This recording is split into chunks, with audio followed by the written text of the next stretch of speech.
스펀지법과 펀칭에 대해서 알아봅니다. 반갑습니다. 빵파파입니다. 빵을 사랑하면 예술가가 되는 것 아시죠? 오늘은 장시간 발효시키는 스펀지법인 중종법에서 중간 펀칭을 해야 하나 말아야 하나 하고 고민을 할 때가 있습니다. 중종법 즉 스펀지 앤드 도우 메소드에서 중종 반죽을 발효할 때 일반적으로 중간 펀칭은 필수 과정이 아닙니다. 하지만 반죽의 상태와 목적에 따라서 전략적으로 활용될 수는 있습니다. 반죽의 대가들도 고민하는 부분에 대해 이론적인 배경과 실무적인 관점을 정리해 드립니다.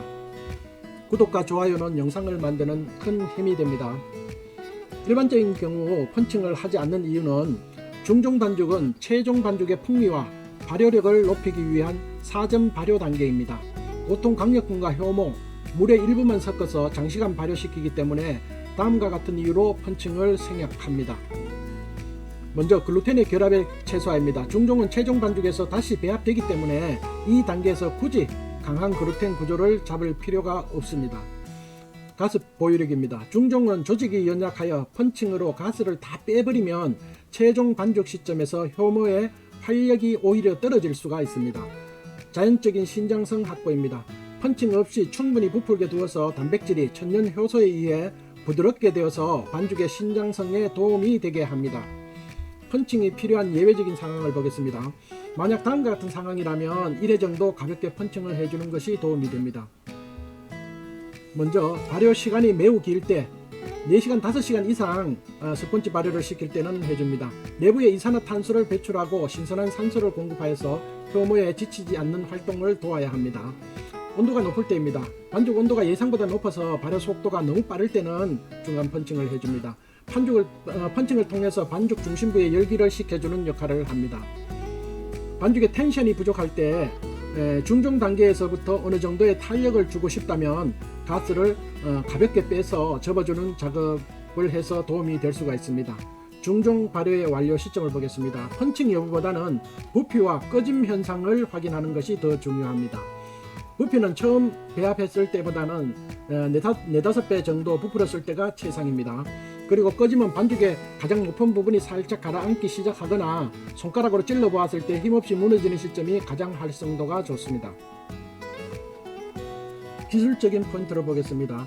중종 함량이 70%라면 사실상 본반죽의 대부분이 이미 발효에 들어간 고배합 중종법에서는 반죽의 상태를 조절하는 것이 최종 빵의 보륨과 풍미를 결정짓는 핵심이 됩니다.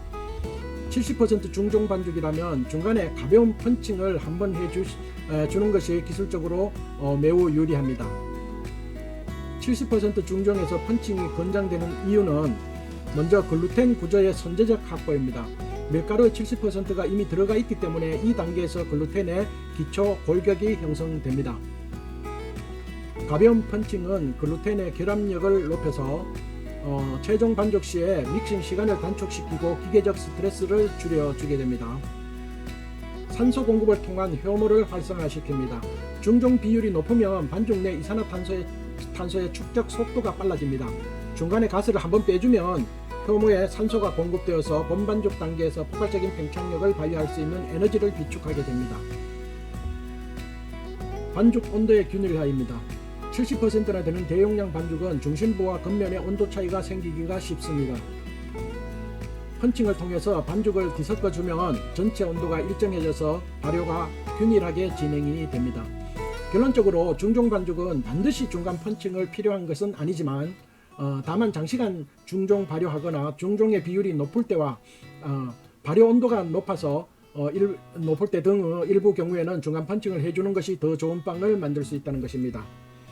반죽의 상황을 잘 파악하여서 안정되고 실패 없는 중종빵을 만들어 보시길 바랍니다. 오늘은 여기까지입니다. 빵파파였습니다. 감사합니다.